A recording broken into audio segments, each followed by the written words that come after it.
Hey guys, welcome back to my channel. So today I have the rest of all the spooky season watches I've done over the last 2 weeks. Only 10 titles, so I was going to get into it right now. So the first one here, I watched because of the recent passing of director Jeff Burr, and that was Night of the Scarecrow from 1995. It's not a Halloween horror film, but it takes place during the harvest, so yeah, and it has to do with obviously a scarecrow. So I thought that was a perfect watch for this spooky season. So I'm gonna do a little synopsis here. So an evil secret that a small town has hidden for generations has come back to haunt them. A monstrous demon has been set free, unspeakable, unstoppable, and hell-bent for revenge. Before the night is through, the Scarecrow will sow the seeds of terror, then reap the grisly harvest and a blood-curdling trail of death and decay that leads from the backwoods of horror to the bowels of hell. So, it's a revenge film. Really enjoyed this one. If you can find this for a decent price, pick it up. It is an Olive Films release, so you probably will have to pay a fair amount for this one. There are special features on this disc. There's usually artwork on the disc too. You get a making of featurette including interviews with the cast and the crew, still galleries, and then a feature-length audio commentary with the director. Next one here is another one that's out of print. You probably have to pay a premium price for this one. I find the DVD quite often in the wild as well, so if you guys don't care about HD, you can get the DVD. This is a Scream Factory double disc release of Lady in White. This is a Halloween horror film from 1988. It's like a ghost movie. It takes place, I believe, in it doesn't say on here, I think it's like the 60s if I'm not mistaken. Basically, you get this kid, right there, what's his name again? Frankie Scarlatti, played by Lucas Haas. This is one of his early films. He lives in a small town with a deadly secret. There was a serial child killer on the loose, and he obviously he eluded police, and he continues to kill children. So one night this kid gets locked in a what does he get locked in? They locked in his school, and he witnesses a ghost of his first victim being murdered. So the ghost is telling him that she needs help. So yeah, this is a very interesting film. I definitely recommend this one, guys. This is like I said, 2-disc set. You get 3 cuts of the film. You get the director's cut on disc 1, and then disc 2 is an extended director's cut, and then the theatrical cut as well. All on Blu-ray. This does have reversible artwork for the original poster art, which is right there. Like I said, I really like the atmosphere in this one, so definitely recommend Lady in White. So I'll put these two together since they go together. Even though I didn't watch them the same night. Alright, so I went ahead and rewatched Wish Upon. This was showing up at Dollar Tree quite a few times over the last couple of years. I bought this new when it came out because I believe I saw this in the theater. It's from the director of Annabelle. I enjoyed this one overall. I know it had its flaws. Basically, it's about Ryan, I can never say his last name right. Philippe. He's the father in this movie. He buys his daughter a music box, and it turns out it's not your everyday music box. It's like a wishing box or something like that. But of course, you know, be careful what you wish for because it might come true, but it might have consequences. And Joey King's character, Claire Shannon, she's the daughter. She learns that there is a price to pay with every wish that she makes. So, really enjoyed this one, guys. If you guys like movies like this, I would definitely recommend it. Like I said, director of Annabelle directed this one, John Leonetti. So, this is a combo pack from Broad Green Pictures that I don't think that exists anymore. Alright guys, here's what you came for. I finally watched it, guys. Finally watched Winnie the Pooh, Blood and Honey. I can see why people don't like this movie, but unfortunately for them, I enjoyed it. I enjoyed it overall. So, there's the back with all the characters.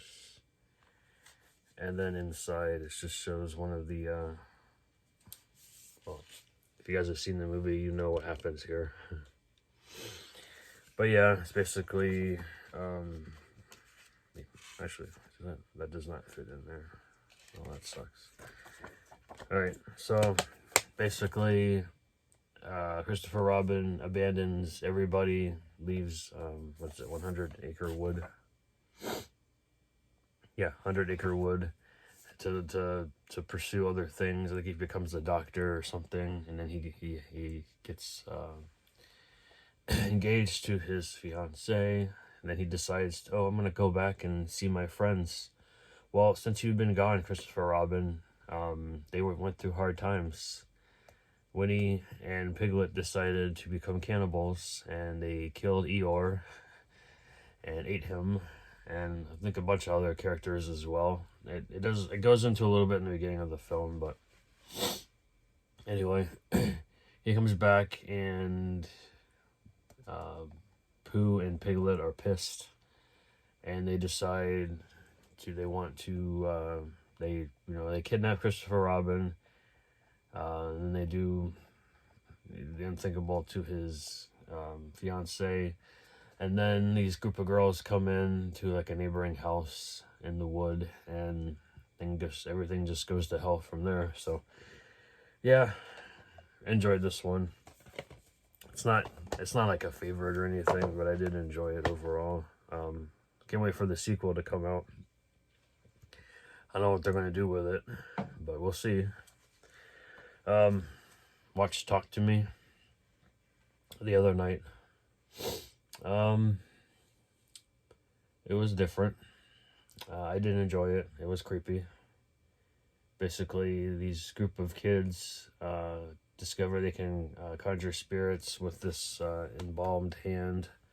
All you gotta do is grab it and then say, talk to me, and then their whole body gets like taken over by spirits, and they basically go on a real trip, and then they become the person, and then they start seeing things, and it's just really weird. But it was good. It was definitely an A24 film.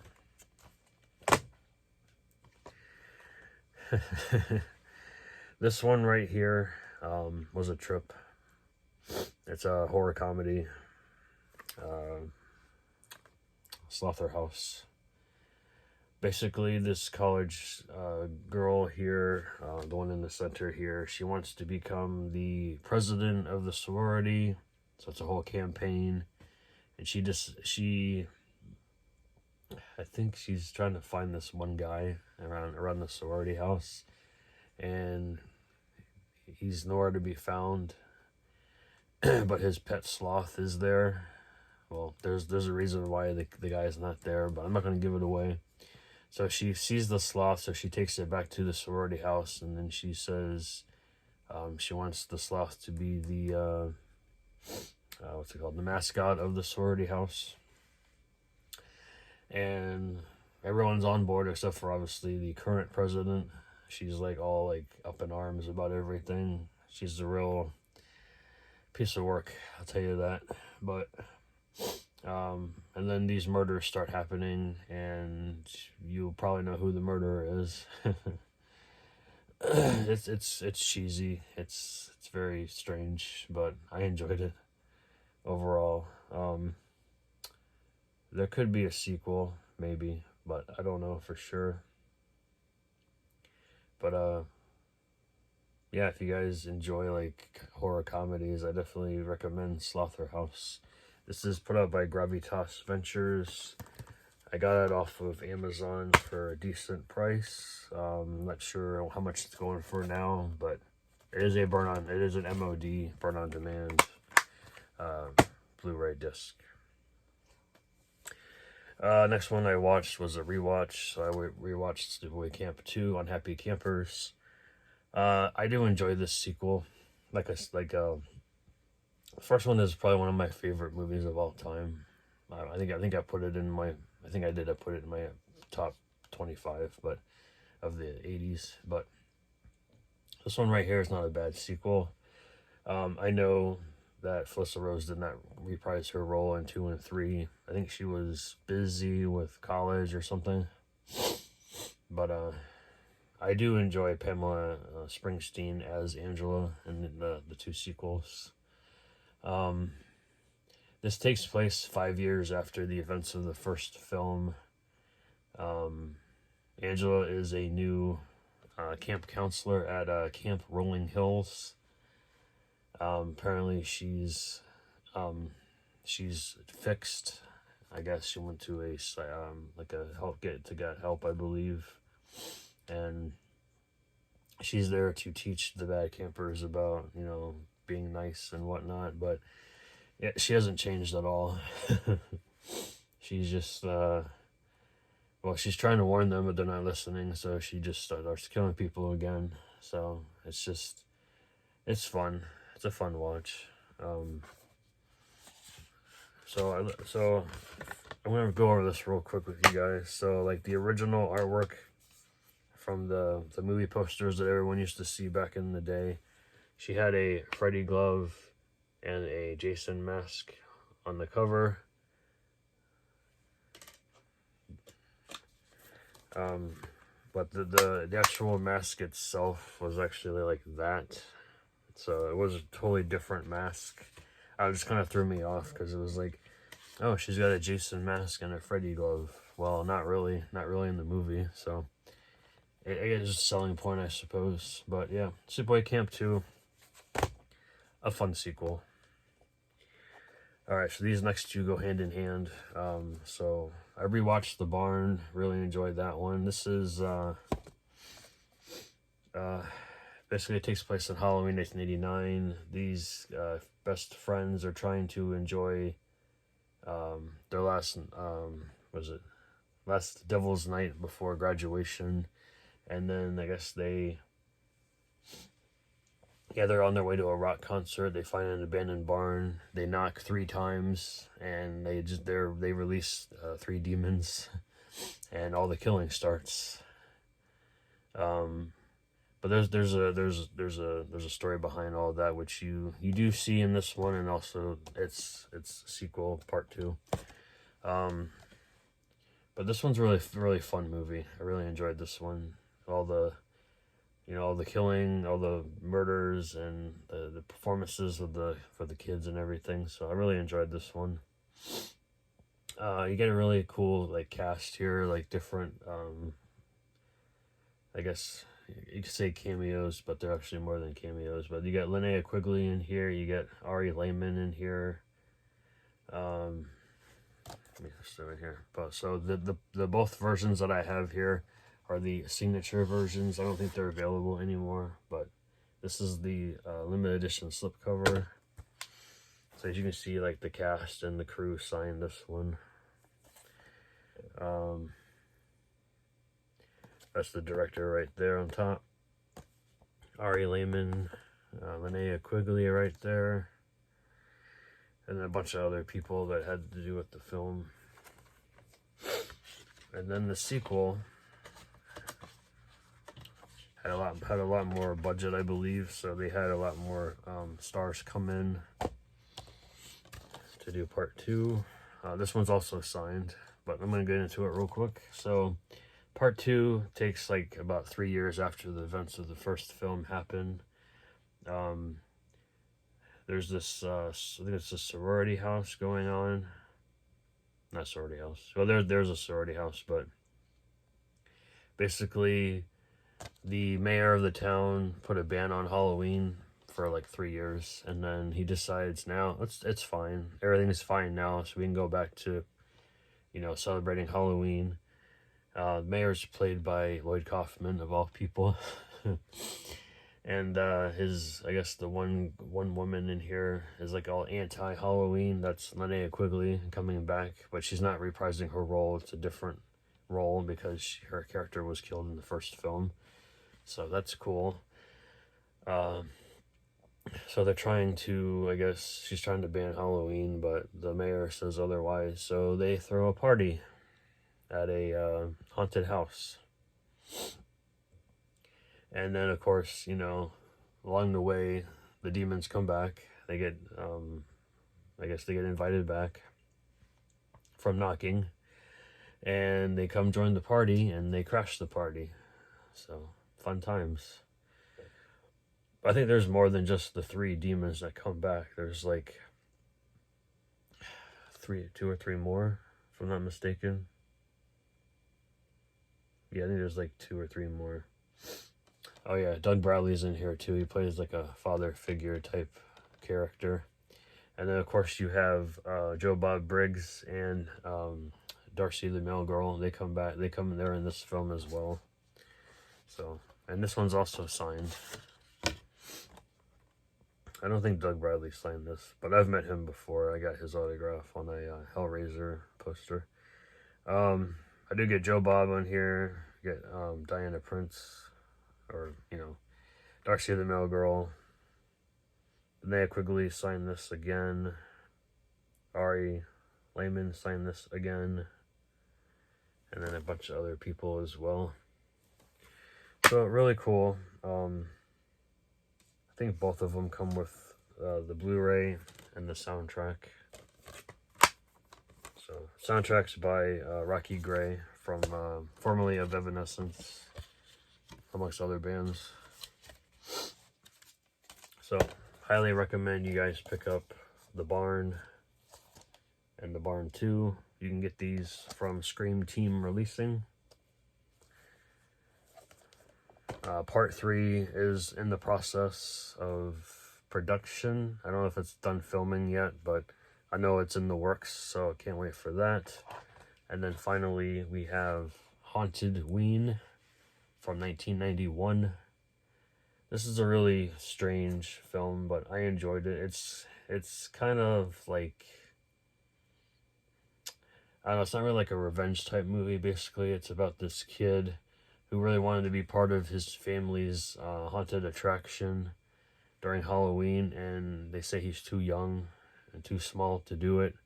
So he decides he decided he wanted the one last go through. He wanted to take part in it, and unfortunately, it did not go well.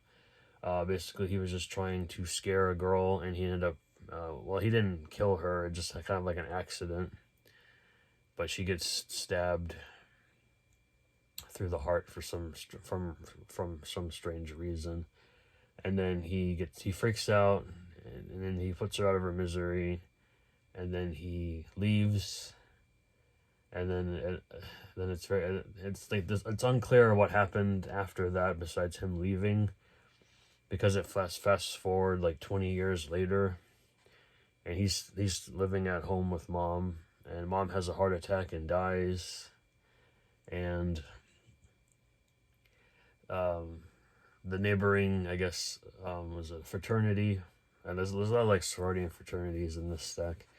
They want to, they might get defunded because they owe money to this one place, so they're trying to raise money to save the fraternity, and so they decide, what can we do?